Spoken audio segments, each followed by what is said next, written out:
Selamat datang di Alur Donghua. Kali ini Mimin akan cerita novel The Crown, Emperor of Eternity. Sebelum mendengarkan, jangan lupa subscribe, like, komen, dan share ya, biar Mimin tambah semangat. Selamat mendengarkan. Melanjutkan episode sebelumnya, kekuatan iblis yang dahsyat menyelimuti area sekitarnya. Cukuanseng perlahan membuka lengannya dan energi iblis langsung melonjak, lalu berubah menjadi lautan energi di sekelilingnya. Dia mencondongkan tubuh untuk melihat Quan Chen di bawah. Sekilas kilatan jahat terpancar di matanya. Lalu dia mengulurkan tangan dan perlahan jarinya menunjuk ke bawah. Energi iblis langsung berubah menjadi sepotong tulang jari sebening kristal. Di dalam tulang jari itu terdapat cairan hitam pekat. Samar-samar tampak ada kekuatan yang mengerikan menyebar. Pupil mata Quan Chen langsung mengecil. Ia menatap potongan tulang iblis sebening kristal itu dan raut wajahnya berubah sangat buruk. Bahkan dia sedikit takut dengan kekuatan benda ini. Mangkok Buddha suci, cahaya Buddha suci. Quan Chen menekan keterkejutan di hatinya, lalu dengan cepat membentuk segel di tangannya. Mangkok ungu emas itu berputar perlahan, dan cahaya di dalamnya bagaikan cahaya Buddha suci yang menyinari dunia. Saat berikutnya, seberkas cahaya ungu kemasan setebal jari kelincing melesat keluar darinya, lalu menembus lapisan ruang dan langsung muncul di depan Cukuanseng. Wajah Cukuanseng tetap tenang. Ia berdiri di atas energi iblis yang bergejolak. Jari-jarinya sedikit gemetar, dan tulang iblis itu perlahan jatuh dan menyatu dengan jari-jarinya. Pada saat ini, energi iblis di sekelilingnya seakan-akan mengeluarkan suara dengungan. Seakan-akan bersorak menyambut kedatangan raja mereka. Cukuanseng menundukkan kepalanya saat menatap singar ungu kemasan yang datang ke arahnya. Jari-jarinya sedikit gemetar, lalu dia perlahan menunjuk.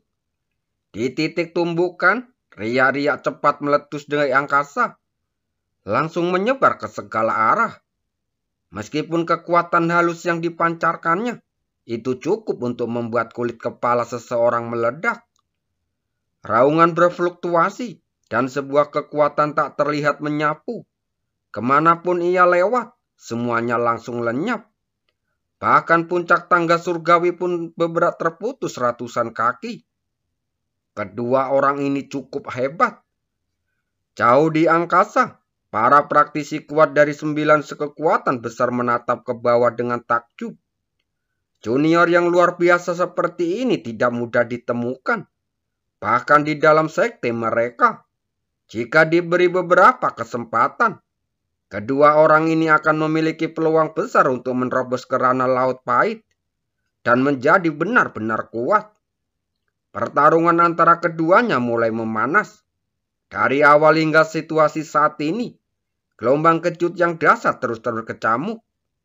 Untuk sesaat, seluruh dunia diselimuti gelombang kejut yang dahsyat, dan setiap tempat dipenuhi dengan kekuatan yang mengerikan. Segala sesuatu hancur dan berubah menjadi abu. Tatapan Cukuanseng menjadi tajam. Dia menarik nafas dalam-dalam, jari-jarinya sedikit gemetar. Dan energi iblis di sekelilingnya melonjak liar dan mengalir ke dalamnya.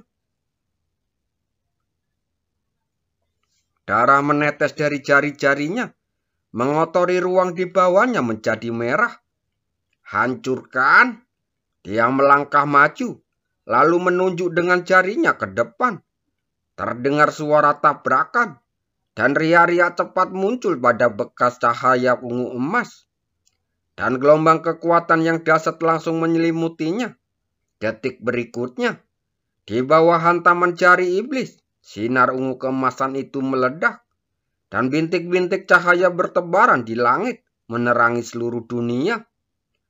Bahkan es dan salju di sekitarnya pun mencair dan langsung berubah menjadi aliran deras yang mengalir ke bawah. Mangkok emas ungu ini mengeluarkan suara dengungan dan terbang menyerbu ke tubuh Huan Chen. Tubuh Huan Chen langsung bergetar dan dia melesat mundur ribuan kaki jauhnya. Begitu dia berhasil menenangkan diri, dia meludahkan darah dan wajahnya menjadi pucat.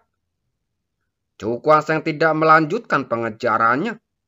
Ia perlahan turun dari udara dan energi iblis di sekitarnya perlahan menghilang. Dan semuanya kembali normal.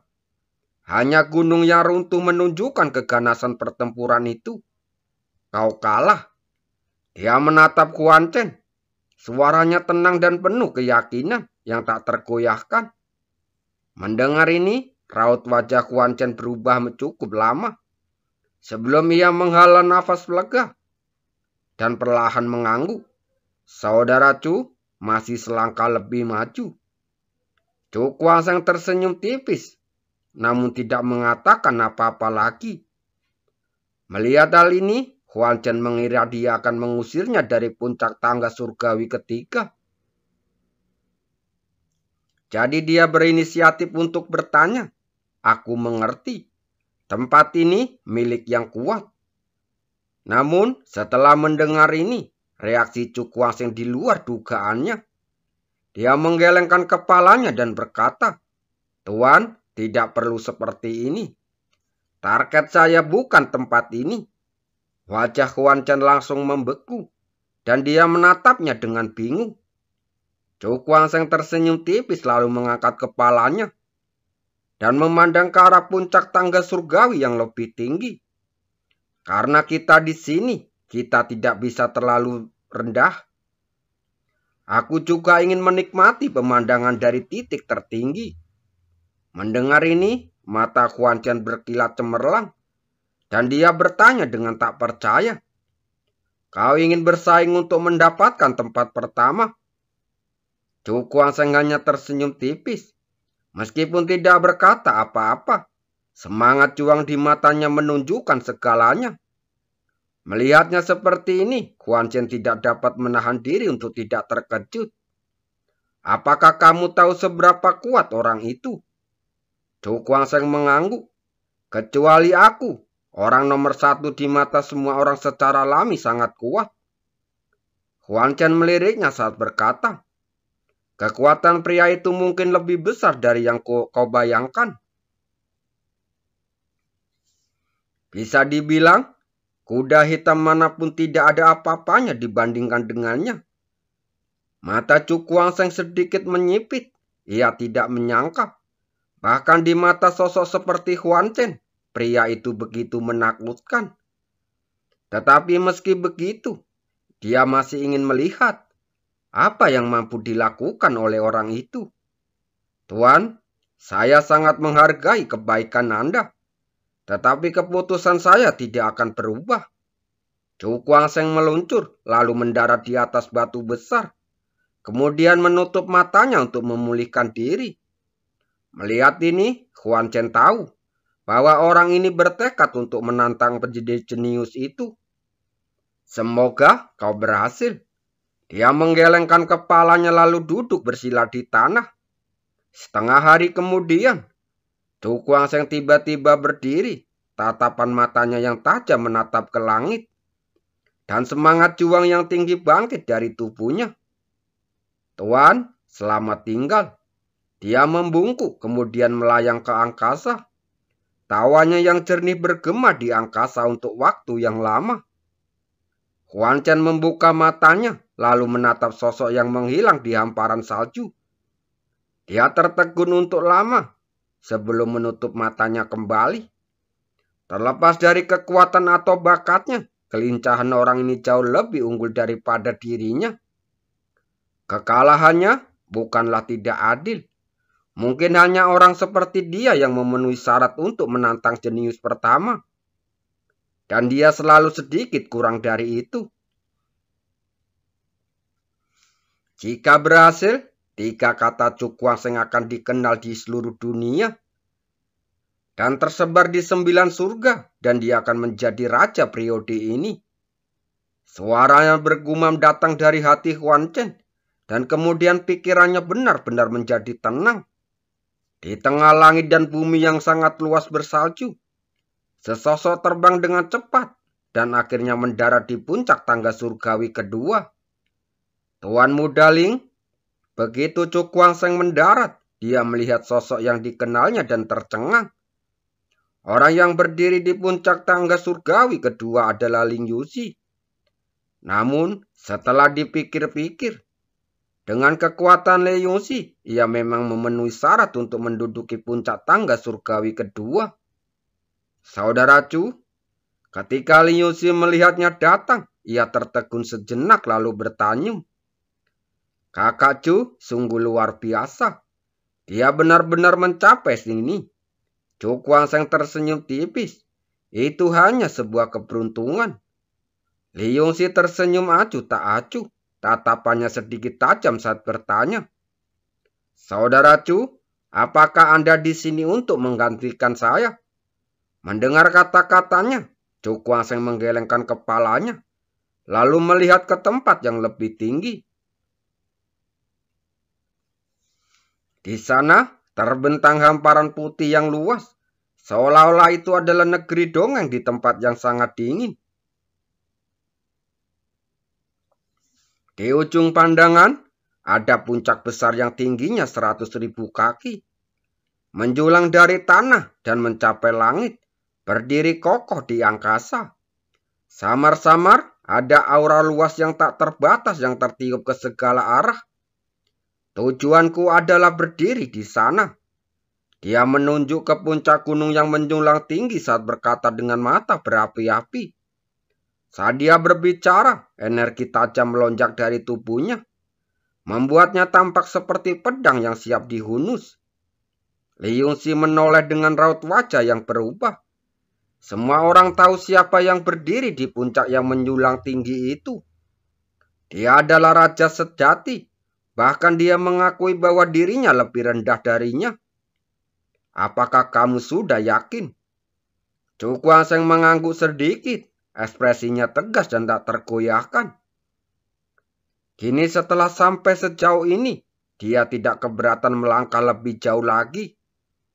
Melangkah ke puncak yang menjulang tinggi dan bertarung dengan pria nomor 1 yang dikenal sebagai jenius nomor 1. Dia ingin melihat apakah dia mempunyai kemampuan untuk melakukan hal itu. Melihat ini, Ling Yuxi terdiam cukup lama, lalu perlahan berkata, "Aku pernah bertarung dengannya sebelumnya." "Apa hasilnya?" tanya Cukwang. Ling Yuxi menggelengkan kepalanya. "Orang itu tidak menggunakan kekuatan penuhnya, tetapi aku sudah kalah." Mendengar ini, tatapan Cukwang tak dapat berhenti terfokus. Dengan kilatan tajam di matanya, tanpa menggerakkan seluruh kekuatannya, ia mampu mengalahkan sosok seperti Ling Yuxi. Orang itu memang pantas menjadi jenius nomor 1. Namun hari ini, dia akan datang untuk menantang. Memikirkan hal ini, Cukwang menarik nafas dalam-dalam, dan ekspresi yakin muncul di wajahnya. "Doakan aku sukses." Mendengar nada yakin dalam kata-katanya, Ling Yuxi terdiam sejenak, lalu membungkuk dan berkata, "Saudara Chu, semoga berhasil." Cukwang mengangguk dan dengan semangat kepahlawanan yang membumbung tinggi ke langit, ia terbang menuju puncak yang menjulang tinggi. Hari ini, dia akan di sini untuk menaklukkan puncak pertama. Di tengah langit yang tertutup salju, angin dingin yang kencang bertiup di wajahnya. Tubuh Cukwang memancarkan cahaya keperakan, dan sosoknya bagaikan pedang tajam yang terhunus dari sarungnya, langsung menembus semua rintangan dan menyerbu menuju puncak tangga surgawi. Dengan latar belakang hamparan salju yang tak terbatas, sosoknya tampak seperti titik hitam tak terdeteksi. yang dapat dengan mudah menyatu dengan gelombang salju. Namun, semangat yang terpancar dari tubuhnya tidak dapat diabaikan, menyebabkan angin dan salju menderu dan arus dingin menyerbu ke sekelilingnya. Jauh di angkasa, orang-orang dari 9 kekuatan utama saling berpandangan, lalu melambaikan lengan bajunya, dan cahaya spiritual yang tak terhitung jumlahnya turun. Cahaya spiritual turun menyelimuti seluruh area, dan akhirnya menjelma menjadi tirai cahaya raksasa di atas setiap puncak yang menjulang tinggi. Di dalam tirai cahaya itu, sesosok muda melesat menuju puncak-puncak yang menjulang tinggi, tampaknya penuh semangat. Melihat puncak menjulang yang tinggi 100.000 kaki, wajah semua orang dipenuhi dengan keterkejutan. Apakah ini puncak tangga surgawi pertama? Semua orang berada dalam kebingungan. Semua orang tahu siapa yang berada di puncak pertama, tetapi hanya sedikit yang berani menantangnya. Dan tanpa terkecuali, mereka semuanya kalah. Ada yang menantang orang itu lagi. Beberapa orang menatap sosok muda itu. Wajah mereka berubah tanpa sadar, dan mereka berseru kaget. Sosok ini sepertinya orang itu. Beberapa orang yang mengenal Cu Kuangseng dengan mata sedikit menyipit. Benar, orang ini benar-benar gila. Dia benar-benar berani menantang orang itu. Ini namanya punya keberanian. Tapi tidak semua orang punya keberanian seperti dia. Untuk sesaat, terjadi banyak perbincangan di mana-mana di puncak tangga surgawi. Dan mata banyak orang tertuju pada tirai cahaya. Dengan seruan terdengar di mana-mana. Pada saat ini, sebagian besar puncak tangga surgawi telah mengakhiri pertempuran sengit dan menyisakan satu orang terakhir yang tersisa. Pada saat ini, jika seseorang tiba-tiba menantang orang di puncak pertama, tentu saja itu akan menarik perhatian semua orang. Itu benar anak itu? Di atas puncak tangga, Guisi menatap sosok muda itu. Ekspresinya langsung berubah, matanya penuh kebencian. Orang ini benar-benar ingin menantang orang itu. Dia adalah orang nomor 1 yang diakui semua orang. Raja yang pantas disegani dan jenius nomor 1. Namun kini, bocah itu berani datang untuk menantangnya. Ekspresi Guisi berubah untuk waktu yang lama. Dia menggertakkan giginya, tetapi tidak bisa berkata apa-apa lagi. Karena pemandangan di depannya terlalu mengejutkan. Pada saat yang sama, Qiu Mingxi, Wu Shan yang memiliki dendam terhadap Cu Kuangseng, ataupun yang memiliki hubungan baik dengannya seperti Zuyan dan yang teman-temannya, mereka semua merasa terkejut. Orang ini sungguh hebat. Zuyan mendecakkan bibirnya dan berkata dengan kagum. Awalnya dia mengira orang ini akan cukup untuk menembus posisi 9 besar. Tetapi ia tidak pernah menyangka orang ini benar-benar akan mencapai puncak pertama. Di sana ada seorang jenius di antara para jenius. Memikirkan hal ini, dia merasakan emosi yang campur aduk muncul di hatinya. Semoga dia berhasil. Sementara itu, Cu Kuangseng terus terbang dengan cepat, semakin dekat ke puncak pertangga pertama. Pandangannya seakan menembus hamparan salju untuk memandang ke arah puncak gunung raksasa yang menjulang tinggi. Di sana tampak seorang tokoh muda berdiri dengan kedua tangan di belakang punggungnya, menatap orang-orang di bawahnya bagaikan seekor raja. Samar-samar ada gelombang yang amat kuat menyebar dari tubuhnya, menyelimuti seluruh dunia ini. Puncak pertama, kali ini aku akan membuatmu terkenal karenaku. Wajah Cu Kuangseng penuh semangat. dengan semangat juang yang kuat di matanya. Dia menatap puncak yang akan segera dicapai, dan suara rendah terdengar perlahan. Begitu pikiran ini terlintas di benaknya, kecepatannya tiba-tiba meningkat. Setelah beberapa tarikan napas, ia melompat lalu mendarat di puncak gunung pertama. Dia mengangkat kepalanya untuk menatap ke depan. Di sana berdiri sosok muda yang tingginya dengan gagah. Siapa yang berani datang? Mendengar suara rendah ini, lengkungan menentang perlahan muncul di wajah Chu Guangsheng. Ia tersenyum tipis, dan tawanya yang jernih bergema di seluruh dunia. Chu Guangsheng, dari wilayah terpencil. Terima kasih.